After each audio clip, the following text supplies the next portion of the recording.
Okay, friends, so we've been talking about directional language and coding, and so today we are going to create our own coding boards. So what you will need are probably about 12 sheets of paper. If it's thicker, it's better, but any paper will do. Even paper that's already used on one side is totally fine. And then some toys. So I have this horse trailer here with some horses in it, some blocks, and then this sort of toy house here. And you're going to need to use your imagination for this. So you're going to need to use your imagination to think of a scenario that you can create for your coding board. So it's pretty exciting, and I bet that you'll use your imagination and think of a lot of really cool things to put in your board. First thing that you will need to do is to use your paper and actually have a pretty good amount of space on the floor. If you have puppies or kittens, you may want to do it away from them because they often get very enthusiastic and might wreck your coding board. So you're going to take your paper and you are going to lay it out in a grid pattern. Okay, so as you can see, I have created like a grid pattern with my paper, and I chose to have the one green paper as my starting point. So if you have another sheet of paper, you could put it there as your starting point. So I used 1, 2, 3, 4, 5, 6, 7, 8, 9, 10, 11, 12, 13 pieces of paper.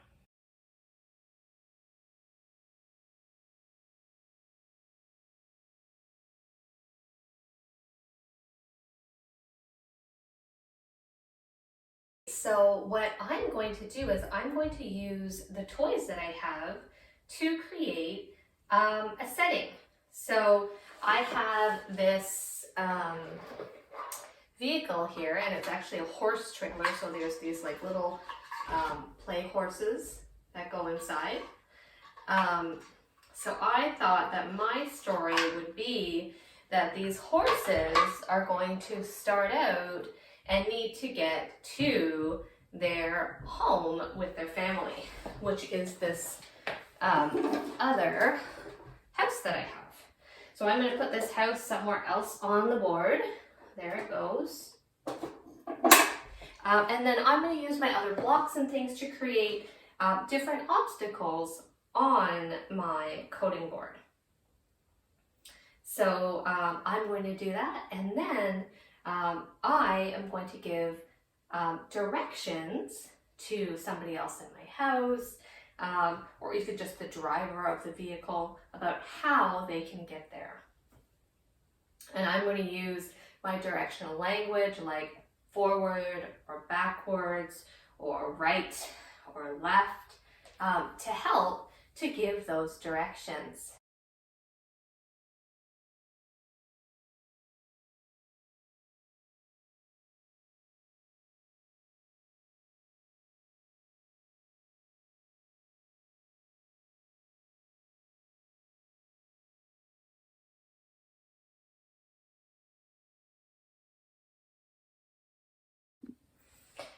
Okay, so I finished my coding board by placing different toys and things around my board. And something happened while I was making it. I realized that with these things that I wanted to use, this horse trailer was going to have a really hard time going across a river or over a mountain. So I made a revision. And this is important because when we play or when we have a plan in our heads, sometimes our plan doesn't quite work out. So it's okay when we're playing to change our plan.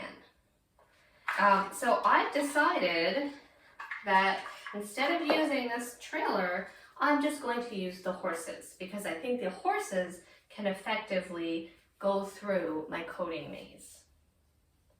So that's an important thing to remember, that when you start out, it's important to have a plan, but your plan can also change as you go through your plan, as you actually create it.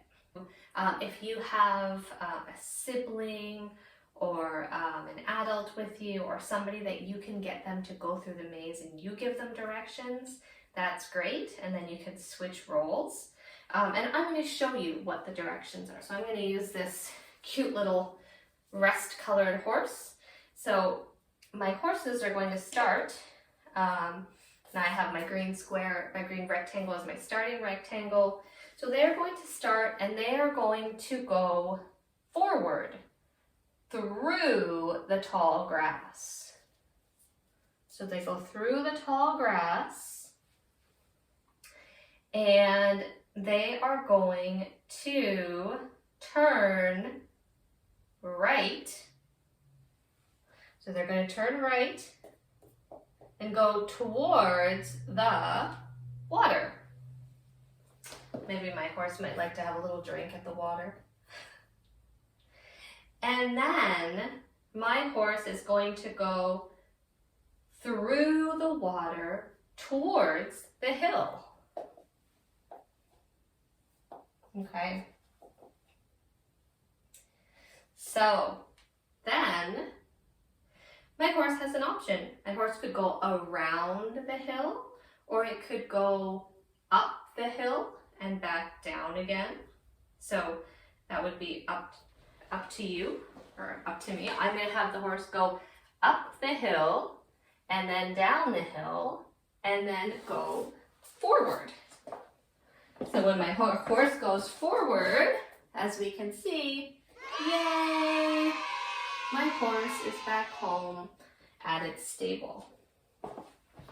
Now, my white horse here, I'm going to give the white horse a different direction. So the horse is going to go through the grass, but this time the horse is going to turn right.